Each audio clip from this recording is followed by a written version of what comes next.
Assalamualaikum warahmatullahi wabarakatuh.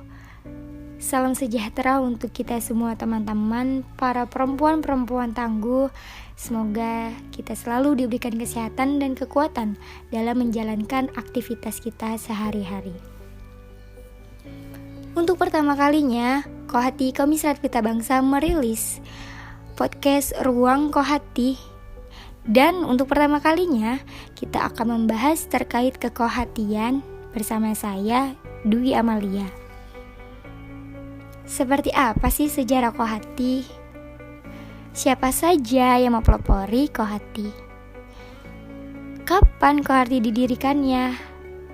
Mari kita kupas tuntas terkait kekohatian. Sejarah berdirinya Kohati dilatar belakangi oleh dua faktor.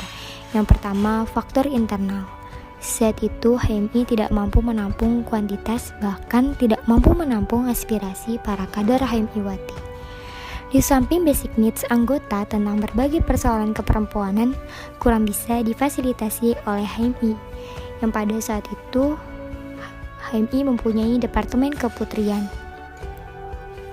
Dengan hadirnya wadah atau sebuah institusi yang secara spesifik orientasinya adalah menampung aspirasi para kader HMI-wati, yang pada saat itu HMI-wati memiliki rasa ingin maju, memiliki rasa ingin mengembangkan potensi yang dimilikinya. Dan diharapkan ketika hadirnya sebuah wadah tersebut, HMI-wati secara internal memiliki keleluasaan dalam mengatur diri ataupun pengembangan potensi yang dimiliki oleh setiap kader HMI-wati.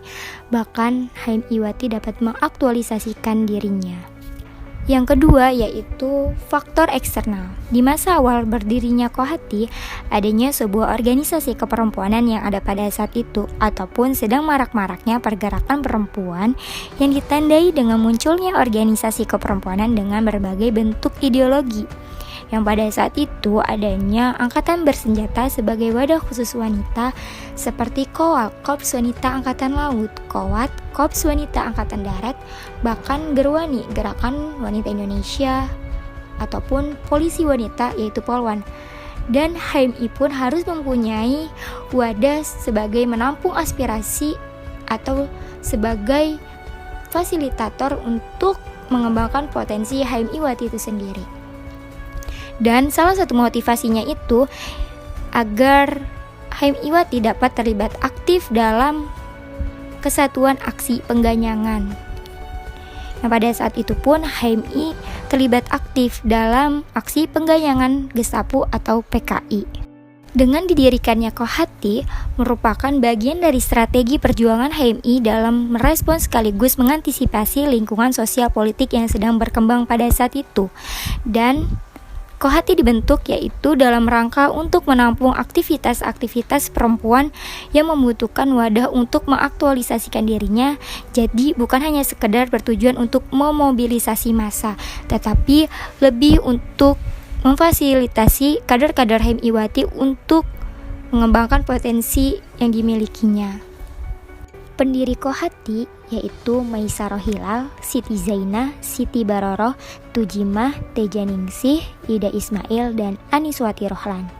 Aniswati Rohlan yaitu sebagai Ketua Umum Kohati, pengurus besar HMI pertama kali, dan midformaturnya ialah Julia Muljati dan Ida Ismail.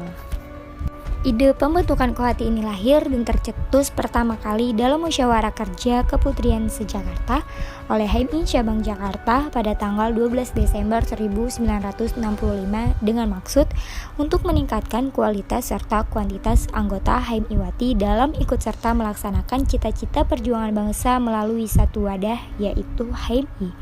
Dan HMI-wati menjadi kader-kader yang peduli terhadap keorganisasian, kemasyarakatan, sosial, politik, serta bidang keperempuanan yang disahkan pada Kongres ke-8 di Solo pada tanggal 17 September 1966 yang Pembentukan Kohati dilandaskan pada kebutuhan pengembangan misi HMI secara luas dan kebutuhan adanya pembinaan HMI-wati yang lebih intens. Awal berdirinya Kohati merumuskan tujuannya selanjutnya yaitu meningkatkan kualitas dan peranan HMI Iwati. Oleh karena itu, kualitas dan peranan HMI Iwati perlu didorong serta ditingkatkan. Lalu seiring perkembangannya zaman, tujuan Kohati mengalami perubahan, yaitu terbinanya muslimah berkualitas insan cipta.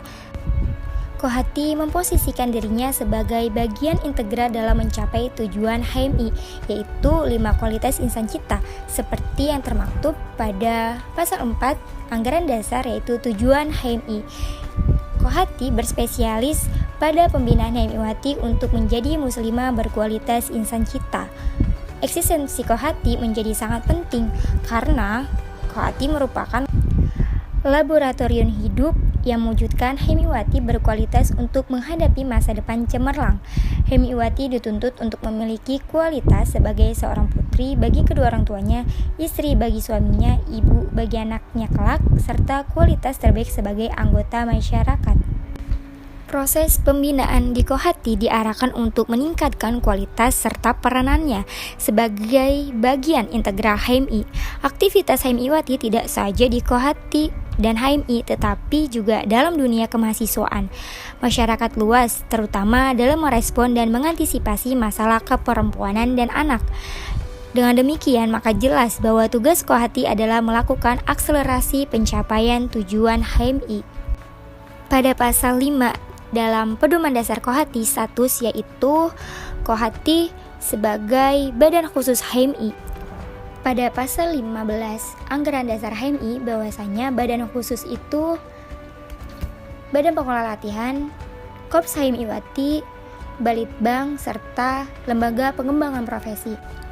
Pada pasal 5 Pedoman Dasar Kohati bahwasanya Kohati berstatus ex officio dalam struktural kepengurusan atau fungsionaris HMI, bahwasanya Kohati sebagai bidang pemberdayaan perempuan yang diwakili oleh Ketua Umum, Sekretaris Umum, Bendahara Umum, dan Ketua Bidang. Masing-masing jabatan tersebut menempati posisi Ketua Bidang, Wakil Sekretaris, Wakil Bendahara, dan Departemen.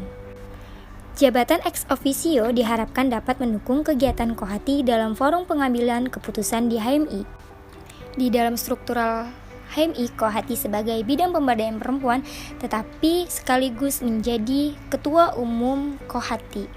Pada pasal 6 Pedoman Dasar Kohati, yaitu sifat, Kohati bersifat semi-otonom. Semi-otonom ini merupakan sifat dari Kohati yang berarti bahwa Kohati memiliki spesifikasi khusus dalam aktivitas dan kegiatannya. Di internal HMI, Kohati merupakan sebuah bidang pemberdayaan perempuan yang memiliki hak dan kewajibannya serta posisinya sama dengan bidang-bidang lain di HMI. Kohati sebagai bidang mempunyai kebijakan dan forum pengambilan keputusan tersendiri yang diatur oleh Pedoman Dasar Kohati yang merupakan penjabaran dari konstitusi HMI. Sedangkan di eksternal HMI, Kohati adalah suatu organisasi kemahasiswaan yang memiliki atribut organisasi yang digunakan dalam melaksanakan aktivitas di luar HMI untuk memperjuangkan misi HMI. Di internal HMI, Kohati menjadi wadah pendidikan dan pelatihan bagi para HMI Iwati untuk membina, mengembangkan, dan meningkatkan potensi serta peranannya dalam berbagai bidang khususnya keperempuanan dan anak melalui pendidikan, pelatihan, dan aktivitas-aktivitas lain dalam kepengurusan HMI. Sedangkan di eksternal HMI, Kohati merupakan pembawa misi HMI di setiap forum-forum keperempuanan dengan tujuan memperluas keberadaan HMI di semua aspek dan level kehidupan, secara khusus keterlibatan HMI Iwati pada wilayah eksternal merupakan pengembangan dari kualitas pengabdian masyarakat yang dimilikinya.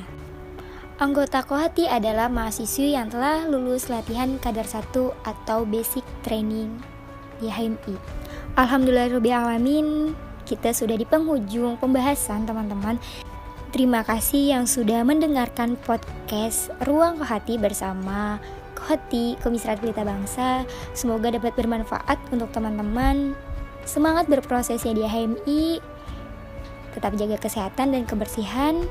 Sampai ketemu di podcast berikutnya bersama Ruang Kohati, Kohati Komisariat Pelita Bangsa, yang tentunya pasti akan mengulik seputar keperempuanan yang pastinya akan menarik diperbincangkan. Billahi taufiq wal hidayah, yakin usaha sampai. Wassalamualaikum warahmatullahi wabarakatuh. Bahagia HMI, jaya lakoh hati.